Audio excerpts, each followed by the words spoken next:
Hujambo na karibu sana katika makala ya Lulu Presents. Naam, harusi tulikuwa nayo ama haikuwepo, harusi ilikuwepo. Wengi wakapiga mbwembwe mkasema haikuwa harusi, mara ilikuwa photoshoot. Lakini cha maana wenyewe walitangaza na kusema kwamba walivaa gauni pale, wakaweza kupendeza na wakafanya harusi yao. Director Trevor na Kiki Love kwa mara nyingine wamekuja hapa kutuonyesha kwamba harusi iliwezekana kufanyika na sasa hivi wapo honeymoon.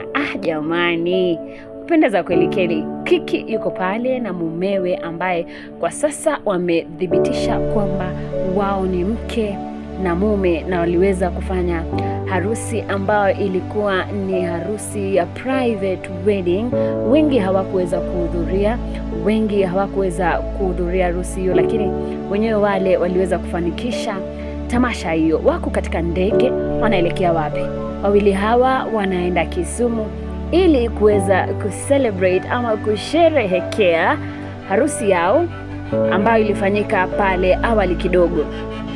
Watakuwa wanafanya honeymoon katika mji wa Kisumu. Ama kwa kweli Nairobi tena sio mji peke yao, bali pia Kisumu ni mji ambao celebrities wanaweza kwenda kufanyia honeymoon. Mashallah. Hivyo umeona tiketi kwamba wameweza kutumia ndege ili kuweza kwenda kufanya honeymoon yao pale. Kumbuka kwamba mtu akifanya harusi ndiposa anapoweza kucelebrate pale honeymoon, na wawili hao wako katika ndege wanaelekea Kisumu ili kufanya honeymoon yao.